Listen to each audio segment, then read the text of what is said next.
നമസ്കാരം സുഹൃത്തുക്കളെ, എന്റെ പേര് Aswathi. Welcome to Harshitham edutech. 2026 ഏറ്റവും പ്രധാനപ്പെട്ട കറണ്ട് അഫയേഴ്സ് വസ്തുതകളുടെ ഡിസ്കഷൻ ആണ്. അപ്പൊ ഇതുവരെ നമ്മൾ എടുത്ത 2026 കറണ്ട് അഫയേഴ്സ് ഞാനൊരു പ്ലേലിസ്റ്റിനകത്ത് ക്രിയേറ്റ് ചെയ്തിട്ടുണ്ട്. കറണ്ട് അഫയേഴ്സ് 2026 എന്ന പ്ലേലിസ്റ്റ് നോക്കിയാൽ മതി. ഓർഡറിൽ ഓരോ ക്ലാസ് ആയിട്ട് കൊടുത്തിട്ടുണ്ട്. അപ്പൊ കഴിഞ്ഞ ക്ലാസ്സിന്റെ PDF എല്ലാവർക്കും കിട്ടിയിട്ടുണ്ടായിരുന്നോ? ഇപ്പൊ ടെലഗ്രാമിൽ ഞാൻ PDF ഇട്ടിട്ടുണ്ടായിരുന്നു. ടെലഗ്രാമിൽ ജോയിൻ ചെയ്യാത്തവരുണ്ടെങ്കിൽ ഫസ്റ്റ് കമന്റിൽ ചെക്ക് ചെയ്തേക്കാം. ലിങ്ക് ഞാൻ പിൻ ചെയ്ത് വെച്ചിട്ടുണ്ട്. സ്റ്റാർട്ട് ചെയ്താലോ? പിന്നെ ക്ലാസ്സിന്റെ ഇടയ്ക്ക് ഞാൻ കുറച്ച് ക്വസ്റ്റ്യൻസ് ഒക്കെ ചോദിക്കും. അത് കൃത്യമായിട്ട് നിങ്ങൾ താഴെ കമന്റ് ചെയ്യുക. കൂടാതെ വീഡിയോസ് ഒക്കെ ഇഷ്ടപ്പെട്ട നിങ്ങളുടെ ലൈക്കും ഞാൻ പ്രതീക്ഷിക്കുന്നുണ്ട്. സ്റ്റാർട്ട് ചെയ്യാം. ആദ്യത്തെ ചോദ്യം, 2026 ആഗോള സമാധാന സൂചികയിൽ ഇന്ത്യയുടെ സ്ഥാനം എത്രാമതാണ്? 127 സ്ഥാനമാണ് ഇന്ത്യക്ക്. അപ്പൊ 2026 ആഗോള സമാധാന സൂചിക വളരെ പ്രധാനപ്പെട്ടതാണ്. ഗ്ലോബൽ പീസ് ഇൻഡെക്സ് അഥവാ GPI എന്ന് പറയും. Global piece index, institute four economics and piece എന്ന അന്താരാഷ്ട്ര സംഘടനയാണ് ഈ ഒരു സൂചിക വർഷം തോറും പുറത്തുവിടുന്നത്. ഇതിന്റെ ആസ്ഥാനം എവിടെയാണ്? ഓസ്ട്രേലിയയിലെ സിഡ്നിയാണ് ഈ ഒരു സംഘടനയുടെ ആസ്ഥാനം. ഈ സൂചികയുടെ മാനദണ്ഡങ്ങൾ അഥവാ ആഗോള സമാധാന സൂചികയുടെ മാനദണ്ഡങ്ങൾ എന്തൊക്കെയാണ്? ഒരു രാജ്യത്തെ ആഭ്യന്തര അന്തർദേശീയ സംഘർഷങ്ങൾ, സുരക്ഷിതത്വം, സൈനികവൽക്കരണം തുടങ്ങിയ പ്രധാനപ്പെട്ട കാര്യങ്ങൾ വിലയിരുത്തിയിട്ടാണ് ഇങ്ങനെ ഒരു റാങ്ക് നിശ്ചയിക്കുന്നത്. ഇപ്പൊ 2026 ഇന്ത്യയുടെ റാങ്ക് എത്രാമതാണ്? ഓർക്കുക, 127. ഒന്നാം സ്ഥാനത്ത് ഏത് രാജ്യമാണ്? ഐസ്ലൻഡ് ആണ്. എത്ര രാജ്യങ്ങളുടെ പട്ടികയാണ് ഇട്ടിരിക്കുന്നത്? 163. 163 രാജ്യങ്ങളുടെ പട്ടികയിൽ ഇന്ത്യയുടെ സ്ഥാനം 127. ഒന്നാം സ്ഥാനം ഐസ്ലൻഡ്. ഏറ്റവും പിന്നിലുള്ള രാജ്യം ഏതാണെന്ന് ചോദിച്ചാൽ റഷ്യയാണ് ഏറ്റവും പിന്നിലുള്ള രാജ്യം. അപ്പൊ സെറ്റ് ആണല്ലോ. അടുത്ത ചോദ്യം നോക്കാം. ലഡാക്കിലെ ഹിമപ്പുലികളെയും അവിടുത്തെ സവിശേഷമായ മലയോര പരിസ്ഥിതിയെയും സംരക്ഷിക്കുന്നതിനു വേണ്ടി 2026 ജൂൺ മാസം രൂപീകൃതമായ സംഘടനയുടെ പേരെന്താ? SHAN conservation society. ഈ ഷാൻ എന്നതിനൊരു ഫുൾ ഫോം ഉണ്ട്. ഷാൻ എന്നാൽ snow leopard and high altitude nature conservation society. Snow leopard and high altitude nature conservation society എന്നതാണ് ഷാൻ സൊസൈറ്റിയുടെ ഫുൾ ഫോം എന്ന് ഓർക്കുക. ഈ പേരിന്റെ പ്രാധാന്യം എന്താണ്? ലഡാക്കി ഭാഷയിൽ ഹിമപ്പുലികളെ വിളിക്കുന്ന പ്രാദേശിക പേര് എന്താണെന്ന് ചോദിച്ചാൽ ഷാൻ എന്നാണ്. ലഡാക്കി ഭാഷയിൽ ഹിമപ്പുലികളെ വിളിക്കുന്ന പ്രാദേശിക പേരാണ് ഏത്? ഷാൻ. അതുകൊണ്ടാണ് ഈ സംഘടനയ്ക്ക് ഏത് പേര് തന്നെ നൽകിയത്? ഷാൻ എന്ന പേര് നൽകിയത്. ഓർക്കുമല്ലോ. ഇനി ഹിമപ്പുലികളെ പറ്റി പറയുമ്പോൾ മറ്റൊരു പ്രധാനപ്പെട്ട ചോദ്യം PSC ചോദിക്കാറുണ്ട്. ജമ്മു കാശ്മീരിലെ അല്ലെങ്കിൽ ലഡാക്കിലെ ഹെമിസ് നാഷണൽ പാർക്കിലാണ് ലോകത്തിലെ തന്നെ ഏറ്റവും കൂടുതൽ ഹിമപ്പുലികൾ കാണപ്പെടുന്നത്. ഹിമപ്പുലികളെയാണ് ഇവിടെ കൺസർവ് ചെയ്യുന്നത് ഹെമിസ് നാഷണൽ പാർക്ക്. PSC ചോദിച്ചിട്ടുണ്ട്. ഹെമിസ് നാഷണൽ പാർക്ക് ജമ്മു കാശ്മീർ അല്ലെങ്കിൽ ലഡാക്കിലാണ് സ്ഥിതി ചെയ്യുന്നത്. അപ്പോൾ PSC PYQ ആണ്. ഹെമിസ് നാഷണൽ പാർക്ക് എവിടെയാണ് കാണപ്പെടുന്നത്? ജമ്മു കാശ്മീരിലാണ്. അല്ലെങ്കിൽ ഇപ്പോൾ ലഡാക്ക് എന്ന് കൊടുക്കും. അന്താരാഷ്ട്ര ഹിമപ്പുലി ദിനം എന്നാണ് ഒക്ടോബർ മാസം 23. അപ്പൊ ദിനത്തിന്റെ കാര്യം പറഞ്ഞപ്പോ നിങ്ങളോട് ഞാനൊരു ചോദ്യം ചോദിക്കട്ടെ. ഈ ക്ലാസ്സിൽ ഞാനത് ഉൾപ്പെടുത്തിയിട്ടുണ്ട്. അതിന്റെ പ്രമേയം ഉൾപ്പെടുത്തിയിട്ടുണ്ട്. ചോദ്യം ഇതാണ്: ലോക രക്തദാന ദിനം എന്നാണ്. ജൂൺ മാസത്തിലെ ഒരു ഡേറ്റ് തന്നെയാണ് ലോക രക്തദാന ദിനം. താഴെ ഒന്ന് കമന്റ് ചെയ്യാമോ? അപ്പൊ ഇവിടെ ഒക്ടോബർ 23 കൂടി നിങ്ങൾ ഓർക്കുക. അന്താരാഷ്ട്ര ഹിമപ്പുലി ദിനം എന്നാണെന്ന് ചോദിച്ചാൽ ഒക്ടോബർ മാസം 23 ആണ്. ഒക്ടോബർ മാസം 23. അപ്പൊ ഈ പറഞ്ഞ 2 ക്വസ്റ്റ്യൻസും കിട്ടിയല്ലോ. കിട്ടിയെങ്കിൽ ഇപ്പൊ തന്നെ ലൈക്ക് ചെയ്യണേ. ഞാൻ ഒരു ക്വസ്റ്റ്യൻ ഒരു ആൻസർ ആ ഒരു രീതിയിലല്ല നിങ്ങളെ പഠിപ്പിച്ചു തരുന്നത്. മാക്സിമം ഫാക്ട്സും കൂടി ഇതിന്റെ കൂടെ പറയുന്നുണ്ട്. അപ്പൊ ഇങ്ങനെ ഫാക്ട്സ് പറയുന്നത് നിങ്ങൾക്ക് ഉപകാരപ്പെടുന്നുണ്ടോ? ഉണ്ടെങ്കിൽ താഴെ ഒന്ന് കമന്റ് ചെയ്യാൻ. നിങ്ങളുടെ അഭിപ്രായങ്ങൾ എന്തായാലും താഴെ ഒന്ന് പറഞ്ഞേക്കാം. ഓക്കെ, ചോദ്യം ഇതാണ്: 2026 ജൂൺ മാസം നവരത്ന പദവിയിലേക്ക് ഉയർന്ന ഇന്ത്യയിലെ 79ാമത് central public sector enterprise CPSE എന്ന് പറയും. സെൻട്രൽ പബ്ലിക് സെക്ടർ എന്റർപ്രൈസ് ഏതാണ്? ഗാർഡൻ റീച്ച് ഷിപ്പ് ബിൽഡേഴ്സ് ആൻഡ് എഞ്ചിനീയേഴ്സ് ആണ്. ഗാർഡൻ റീച്ച് ഷിപ്പ് ബിൽഡേഴ്സ് ആൻഡ് എഞ്ചിനീയേഴ്സ് ആണ് അടുത്തിടെ നവരത്ന പദവിയിലേക്ക് ഉയർന്നത്. അപ്പോൾ പശ്ചിമ ബംഗാളിലെ കൊൽക്കത്തയിലാണ് ഏത് സ്ഥിതി ചെയ്യുന്നത്? Garden Reach Shipbuilders and engineers സ്ഥിതി ചെയ്യുന്നത്. ആസ്ഥാനം എവിടെയാണ്? പശ്ചിമ ബംഗാളിലെ കൊൽക്കത്തയാണ് ആസ്ഥാനം.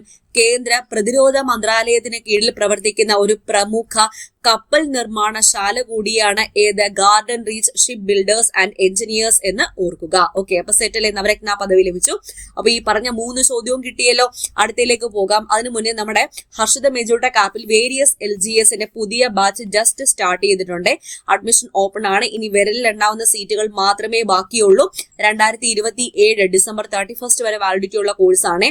പ്രിന്റ് എടുക്കാൻ പറ്റുന്ന PDF നോട്ട് ഉൾപ്പെടെയാണ് ഫുൾ സിലബസ് കവറേജ് ക്ലാസ്. അതുപോലെ current affairs, PSC previous questions with related facts discussion, പഴയ CRT പുതിയ CRT എല്ലാം ഉണ്ടായിരിക്കും. ഗൈഡൻസ് ഉള്ള ബാച്ചാണ്. ക്ലാസ്സുകളുടെ എന്തെങ്കിലും ഡൗട്ട് ഉണ്ടെങ്കിൽ ആപ്പിൽ തന്നെ ഡയറക്ട്ലി നിങ്ങൾക്ക് എന്നോട് ചോദിച്ച് മനസ്സിലാക്കാവുന്നതാണ്. ഞാൻ സർക്കാർ ജോലി നേടിയെടുത്ത വഴികളിലൂടെ നിങ്ങളെയും നയിക്കുക, നിങ്ങളെ ഓരോരുത്തരെയും സർക്കാർ ജോലിയിലേക്ക് എത്തിക്കുക എന്ന ലക്ഷ്യത്തോടു കൂടിയാണ് എല്ലാ ബാച്ചും സ്റ്റാർട്ട് ചെയ്യുന്നത്. അതുകൊണ്ട് ഒരു ബാച്ചിൽ ഒരുപാട് പിള്ളേരെ ഒന്നും അക്കോമഡേറ്റ് ചെയ്യത്തില്ല. അപ്പോൾ താല്പര്യമുള്ളവർ എത്രയും വേഗം തന്നെ ജോയിൻ ചെയ്തോളാം. ബാച്ച് ഉടനെ തന്നെ നമ്മൾ ക്ലോസ് ചെയ്യും കേട്ടോ. അപ്പോൾ ഹർഷിത എജുടെക് ആപ്പിലാണ് ക്ലാസ് വരുന്നത്. ഫസ്റ്റ് കമന്റിൽ ലിങ്ക് ഉണ്ടായിരിക്കും. ഐഫോണിലും ആൻഡ്രോയിഡ് ഫോണിലും കമ്പ്യൂട്ടറിലും ഒക്കെ യൂസ് ചെയ്യാം. കൂടാതെ VFA ബുക്കോ LD prelims and mains combo batch running ആണ്. ഫീസ് 1799 വരുന്നുള്ളൂ. ലിമിറ്റഡ് സീറ്റേ ഉള്ളൂ. ഇതിന്റെയും അഡ്മിഷൻ ഇപ്പോൾ നടന്നുകൊണ്ടിരിക്കുന്നു. അഡ്മിഷൻ തുടർന്നുകൊണ്ടിരിക്കുന്നു. ഓക്കെ, നിങ്ങൾക്ക് ജോയിൻ ചെയ്യാവുന്നതാണ്. ഫസ്റ്റ് കമന്റ് ഒന്ന് ചെക്ക് ചെയ്തേക്കണേ. അടുത്തയിലേക്ക് പോകാം. ചോദ്യം: പൊതുതെരഞ്ഞെടുപ്പിലൂടെ അധികാരത്തിൽ എത്തുകയും തുടർച്ചയായി ഏറ്റവും കൂടുതൽ കാലം ഇന്ത്യയുടെ പ്രധാനമന്ത്രി പദവി അലങ്കരിക്കുകയും ചെയ്ത വ്യക്തി എന്ന നേട്ടം സ്വന്തമാക്കിയതാരാണ്? നമ്മുടെ പ്രധാനമന്ത്രി നരേന്ദ്ര മോദിയാണ്. നരേന്ദ്ര മോദി. ഇപ്പൊ 2026 ജൂൺ മാസം 10 തെരഞ്ഞെടുപ്പിലൂടെ അധികാരത്തിലെത്തി തുടർച്ചയായി ഏറ്റവും കൂടുതൽ കാലം പ്രധാനമന്ത്രി പദവിയിലിരിക്കുന്ന നേതാവ് എന്ന റെക്കോർഡ് ആർക്ക് സ്വന്തമായത്? നരേന്ദ്രമോദിക്ക് സ്വന്തമായത്. ആരുടെ റെക്കോർഡിനെയാണ് നരേന്ദ്രമോദി മറികടന്നത് എന്ന് ചോദിച്ചാൽ ഇന്ത്യയുടെ പ്രഥമ പ്രധാനമന്ത്രിയായ ജവഹർലാൽ നെഹ്റുവിന്റെ റെക്കോർഡാണ് നരേന്ദ്രമോദി മറികടന്നത് എന്നോർക്കുക. അപ്പൊ ജവഹർലാൽ നെഹ്റു 1952 മെയ് 13 മുതൽ 1964 മെയ് 27 വരെ ആയിരുന്നു തെരഞ്ഞെടുക്കപ്പെട്ട പ്രധാനമന്ത്രിയായിരുന്നത്. അതായത് 4398 ദിവസം. 2026 ജൂൺ മാസം 10 ആയപ്പോൾ 4399 ദിവസം ആര് തികച്ചു? നരേന്ദ്രമോദി തികച്ചു. അതുകൊണ്ട് ജവഹർലാൽ നെഹ്റുവിന്റെ റെക്കോർഡാണ് ഇദ്ദേഹം മറികടന്നത്. അപ്പൊ നെഹ്റു 1947 മുതൽ പ്രധാനമന്ത്രി ആയിരുന്നു എങ്കിലും ഇന്ത്യയിൽ ആദ്യ പൊതു തെരഞ്ഞെടുപ്പ് നടന്നത് എന്നാണ്? 1951-52 കാലഘട്ടത്തിലല്ലേ? അപ്പൊ അത് വെച്ച് കണക്കാക്കുമ്പോഴാണ് നരേന്ദ്രമോദി ജവഹർലാൽ നെഹ്റുവിന്റെ റെക്കോർഡ് മറികടന്നത്. കൂടാതെ ഇന്ത്യയിൽ സ്വാതന്ത്ര്യാനന്തരം ജനിച്ച് ആദ്യ പ്രധാനമന്ത്രിയും ഏറ്റവും കൂടുതൽ കാലം പദവിയിലിരുന്ന കോൺഗ്രസ് ഇതര പ്രധാനമന്ത്രിയും ആര് തന്നെയാണ്? നരേന്ദ്ര മോദിയാണ്. നരേന്ദ്ര മോദി. ഓക്കെ അല്ലേ? അടുത്ത ചോദ്യം: സ്ത്രീകൾക്കും ട്രാൻസ്ജെൻഡറുകൾക്കും KSRTC ഓർഡിനറി ബസ്സുകളിൽ സൗജന്യ യാത്ര നടപ്പിലാക്കിയ കേരള സർക്കാരിന്റെ പദ്ധതിയുടെ പേരെന്താണ്? പ്രിയദർശിനി. വളരെ പ്രധാനപ്പെട്ടത്, എല്ലാവർക്കും അറിയായിരിക്കും പ്രിയദർശിനി. 2026 ജൂൺ മാസം 15 മുതൽ, ആ ഡേറ്റും കൂടി ഓർത്തിരിക്കുക, 2026 ജൂൺ മാസം 15. 2026 ജൂൺ മാസം 15 മുതലാണ് ഈ ഒരു പദ്ധതി ഔദ്യോഗികമായി സംസ്ഥാനത്ത് നിലവിൽ വന്നത്. ഈ ആനുകൂല്യം ലഭിക്കുന്നത് ആർക്കൊക്കെയാണ്? എല്ലാ പ്രായത്തിലുമുള്ള സ്ത്രീകൾക്കും ട്രാൻസ്ജെൻഡർ വിഭാഗത്തിൽപ്പെട്ടവർക്കുമാണ് ഇതിന്റെ പ്രയോജനം ലഭിക്കുന്നത്. ഏത് ബസ്സുകളിലാണ് സൗജന്യ യാത്ര? KSRTCയുടെ സാധാരണ ഓർഡിനറി ബസ് സർവീസുകളിൽ മാത്രമാണ് ഇങ്ങനത്തെ സൗജന്യ യാത്ര നടപ്പിലാക്കിയിരിക്കുന്നത്. ഓക്കെ അല്ലേ? അപ്പൊ അടുത്ത ചോദ്യം ഞാൻ നിങ്ങളോട് ചോദിച്ചതാണ്, ലോക രക്തദാന ദിനം എന്നാണ്. താഴെ കമന്റ് ചെയ്തായിരുന്നോ? അപ്പൊ അതുമായി ബന്ധപ്പെട്ട ചോദ്യമാണ്. 2026 ലോക രക്തദാന ദിനത്തിന്റെ പ്രമേയം എന്താണ്? 1 drop of humanity, give blood, save lives. 1 drop of humanity, give blood save lives എന്നതാണ് 2026 ലോക രക്തദാന ദിനത്തിന്റെ പ്രമേയം. അപ്പൊ എല്ലാ വർഷവും ഏത് ഡേറ്റ് താഴെ കമന്റ് ചെയ്തല്ലോ, ഏത് ഡേറ്റ് ആണ് ലോക രക്തദാന ദിനമായി ആചരിക്കുന്നത്? ആരുടെ ഓർമ്മയ്ക്കായിട്ടാണ് ഇത് ആചരിക്കുന്നത്? രക്തഗ്രൂപ്പുകൾ കണ്ടെത്തിയ പ്രശസ്ത ശാസ്ത്രജ്ഞനായ കാൾ ലാൻഡ്സ്റ്റെയ്നറുടെ ജന്മദിനത്തിനാണ്. ആ ജന്മദിനം എന്നാണെന്ന് കമന്റ് ചെയ്യൂ. ജന്മദിനമാണ് ലോക രക്തദാന ദിനമായിട്ട് തെരഞ്ഞെടുത്തിരിക്കുന്നത്. ഓർക്കുക, ഈ ദിനാചരണത്തിന്റെ ലക്ഷ്യം എന്താണ്? സുരക്ഷിതമായ രക്തത്തിന്റെ ആവശ്യകതയെക്കുറിച്ചുള്ള അവബോധം വളർത്തുന്നതിനും ജീവൻ രക്ഷിക്കാൻ രക്തം നൽകുന്ന ദാതാക്കൾക്ക് നന്ദി പറയുന്നതിനും വേണ്ടിയിട്ടാണ് WHO നേതൃത്വത്തിൽ ഇങ്ങനെ ഒരു ദിനം ആചരിക്കുന്നത്. ഓക്കെ അല്ലേ? അടുത്ത ചോദ്യം, 2026 ന്യൂ ഡെവലപ്മെന്റ് ബാങ്കിൽ അംഗമായ രാജ്യം ഏതാണ്? ഉസ്ബെക്കിസ്ഥാൻ ആണ്. ഉസ്ബെക്കിസ്ഥാൻ ന്യൂ ഡെവലപ്മെന്റ് ബാങ്ക് അഥവാ NDB, ന്യൂ ഡെവലപ്മെന്റ് ബാങ്ക് അഥവാ NDB ഔദ്യോഗികമായി അംഗമാകുന്ന 10ാമത്തെ രാജ്യം ഏതാണ്? ഉസ്ബെക്കിസ്ഥാൻ. 2026 ജൂൺ 5 മുതലാണ് ഈ ഉസ്ബെക്കിസ്ഥാന്റെ അംഗത്വം നിലവിൽ വന്നത് എന്ന് ഓർക്കുക. ഈ ബാങ്കിൽ അംഗമാകുന്ന ആദ്യ മധ്യേഷ്യൻ അഥവാ സെൻട്രൽ ഏഷ്യൻ രാജ്യം കൂടിയാണ് ഏത്? ഉസ്ബെക്കിസ്ഥാൻ. ഉസ്ബെക്കിസ്ഥാൻ. ഓക്കെ. അടുത്ത ചോദ്യം, അടുത്തിടെ കർണാടകയുടെ ഉപമുഖ്യമന്ത്രിയായി അധികാരമേറ്റത് ആരാണ്? ജി പരമേശ്വര. കർണാടകയുടെ ഉപമുഖ്യമന്ത്രി ആരാണ്? ജി പരമേശ്വര. കർണാടകയിൽ സിദ്ധരാമയ്യ മുഖ്യമന്ത്രി സ്ഥാനം രാജിവെച്ചതിനെ തുടർന്ന് DK ശിവകുമാർ ആണ് പുതിയ മുഖ്യമന്ത്രിയായിട്ട് സത്യപ്രതിജ്ഞ ചെയ്ത് അധികാരമേറ്റത്. ഈ മന്ത്രിസഭയിലാണ് ജി പരമേശ്വര ഉപമുഖ്യമന്ത്രിയായി ചുമതലയേറ്റത് എന്ന് ഓർക്കുക. ഓക്കെ അല്ലേ? ഈ സ്ലൈഡിൽ പറഞ്ഞ ഇത്രയും ക്വസ്റ്റ്യൻസ് കിട്ടിയല്ലോ. എല്ലാ ചോദ്യങ്ങളും അപ്പൊ തന്നെ പഠിച്ചു പോവുക. പിന്നെ PDF വേണമെന്നുണ്ടെങ്കിൽ താഴെ കമന്റ് ചെയ്താൽ മതിയെ. PDF കമന്റ് ചെയ്ത് നമ്മുടെ ടെലഗ്രാം ചാനൽ ഞാൻ എന്തായാലും ഇട്ട് തന്നേക്കാം. അടുത്ത ചോദ്യം, കേരളത്തിലെ ആരോഗ്യ മേഖല നേരിടുന്ന വെല്ലുവിളികളും പ്രതിസന്ധികളും മനസ്സിലാക്കി പരിഹരിക്കുക എന്നിങ്ങനെ ലക്ഷ്യമിട്ട് ആരോഗ്യ വകുപ്പ് നടത്തുന്ന ജനസമ്പർക്ക പരിപാടിയുടെ പേരെന്താണ്? കായകൽപ്പം എന്നതാണ്. കായകൽപ്പം. അപ്പൊ കേരളത്തിലെ സർക്കാർ ആരോഗ്യ സ്ഥാപനങ്ങൾ നേരിടുന്ന അടിസ്ഥാന സൗകര്യ പ്രശ്നങ്ങൾ, ജീവനക്കാരുടെ കുറവ്, ചികിത്സാ ഉപകരണങ്ങളുടെ അഭാവം, സേവന നിലവാരവുമായി ബന്ധപ്പെട്ട വെല്ലുവിളികൾ എന്നിവ നേരിട്ട് മനസ്സിലാക്കി പരിഹരിക്കാൻ വേണ്ടിയിട്ടാണ് ഇങ്ങനെ ഒരു ജനസമ്പർക്ക പദ്ധതി ആരംഭിച്ചിരിക്കുന്നത്. കായകൽപ്പം എന്നതാണ് പേര്. കായകൽപ്പം. അടുത്ത ചോദ്യം, 3 ഫിഫ ലോകകപ്പുകൾക്ക് ആതിഥേയത്വം വഹിക്കുന്ന ലോകത്തിലെ ആദ്യത്തെ രാജ്യം ഏതാണ്?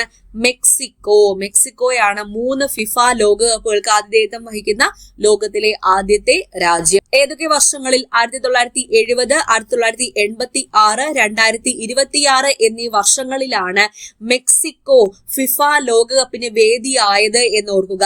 2026 ലോകകപ്പിന്റെ പ്രത്യേകത എന്താണ്? ചരിത്രത്തിൽ ആദ്യമായി 3 രാജ്യങ്ങൾ സംയുക്തമായിട്ട് ഫിഫ ലോകകപ്പിന് ആതിഥേയത്വം വഹിക്കുകയാണ്. അതായതാണ് ഈ 3 രാജ്യങ്ങൾ? America, Canada, Mexico. America, Canada, Mexico. അപ്പോ ചരിത്രത്തിൽ ആദ്യമായിട്ട് 48 ടീമുകൾ പങ്കെടുക്കുന്ന ആദ്യത്തെ ലോകകപ്പ് കൂടിയാണ് 2026 മുൻപ് 32 ടീമുകളായിരുന്നു പങ്കെടുത്തിരുന്നത്. ഇത്തവണ 48 ടീമുകളാണ് പങ്കെടുത്തത് എന്നുകൂടി ഓർക്കുക. അടുത്ത ചോദ്യം, 2026 52ാമത് G7 ഉച്ചകോടിക്ക് ആതിഥേയത്വം വഹിച്ച രാജ്യം ഏതാണ്? ഫ്രാൻസ്. ഫ്രാൻസ് ആണ് ആതിഥേയത്വം വഹിച്ചത്.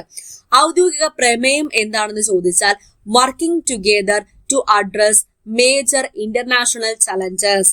Working together to address major international challenges എന്നതായിരുന്നു ഔദ്യോഗിക പ്രമേയം. 2026 ജൂൺ മാസം 15 മുതൽ 17 വരെ ഫ്രാൻസിലെ ഏവിയൻ ലേ ബെയിൻസ്, പ്ലേസ് ചിലപ്പം തരും കേട്ടോ, ഏവിയൻ ലേ ബെയിൻസ് എന്ന സ്ഥലത്ത് വെച്ചാണ് 52ാമത് ഉച്ചകോടി നടന്നത് എന്നുകൂടി ഓർക്കുക. ഓക്കെ അല്ലേ? അടുത്ത ചോദ്യം, അടുത്തിടെ സമൂഹ മാധ്യമ പ്ലാറ്റ്ഫോമായ ടെലഗ്രാമിന് താൽക്കാലിക നിരോധനം ഏർപ്പെടുത്തിയ രാജ്യം ഏതാണ്? ഇന്ത്യ. ഇന്ത്യയാണ് ടെലഗ്രാമിന് അടുത്തിടെ താൽക്കാലിക നിരോധനം ഏർപ്പെടുത്തിയത്. അത് നിങ്ങൾക്ക് എല്ലാവർക്കും അറിയായിരിക്കും. കുറച്ച് നാൾ നമ്മുടെ ടെലഗ്രാം, ഒരാഴ്ചയോളം ടെലഗ്രാം ഓഫായിരുന്നു. ഒരു മെസ്സേജും ലോഡ് ആവുന്നില്ല, ആർക്കും ഒന്നും അയക്കാൻ പറ്റുന്നില്ല. അപ്പോൾ താൽക്കാലികമായിട്ട് വിലക്ക് അല്ലെങ്കിൽ നിരോധനം ഏർപ്പെടുത്തിയിരുന്നു. ഓക്കെ അല്ലേ? അപ്പൊ ഇത്രയും ക്വസ്റ്റ്യൻസ് ആണ് ഇന്ന് ഡിസ്കസ് ചെയ്തത്. എല്ലാ ക്വസ്റ്റ്യൻസും നിങ്ങൾ ക്ലാസ്സിൽ ഇരുന്ന് തന്നെ പഠിച്ചിട്ട് പോയി എന്ന് കരുതുകയാണ്. ആ ഒരു രീതിയിലാണ് ഞാൻ എല്ലാം നിങ്ങൾക്ക് പറഞ്ഞു തരുന്നത്. ഒരു ക്വസ്റ്റ്യൻ ഒരു ആൻസർ അങ്ങനെയല്ല, ഡീറ്റെയിൽ ആയിട്ട് തന്നെയുള്ള സ്റ്റഡിയാണ് ഞാൻ എല്ലാത്തിനും നടത്തുന്നത്. അങ്ങനെ പഠിച്ചിട്ടേ കാര്യമുള്ളൂ. കാരണം പ്രസ്താവന രീതിയിലുള്ള ചോദ്യങ്ങളിലേ ഇപ്പൊ ചോദിക്കുന്നത്. അപ്പൊ അങ്ങനെ പഠിച്ചിട്ടേ കാര്യമുള്ളൂ. നമ്മുടെ ആപ്പിലെ ക്ലാസ്സുകളും എല്ലാം ഞാൻ അങ്ങനെ തന്നെയാണ് എടുത്തിരുന്നത്. കറണ്ട് അഫയേഴ്സ് ഒന്നും നിങ്ങൾ പുറത്തുനിന്ന് പഠിക്കേണ്ടതായിട്ടില്ല, എല്ലാം ഞാൻ ആപ്പിൽ തന്നെ കൊടുക്കുന്നുണ്ട്. ഓക്കെ, അപ്പൊ സെറ്റായി എന്ന് വിചാരിക്കുന്നു. PDF വേണമെന്നുണ്ടെങ്കിൽ പറഞ്ഞാൽ മതി. ഓക്കെ, അപ്പൊ അടുത്ത ക്ലാസ്സിൽ വീണ്ടും കാണാം. All the best for your exam preparation. God bless you all. Thank you.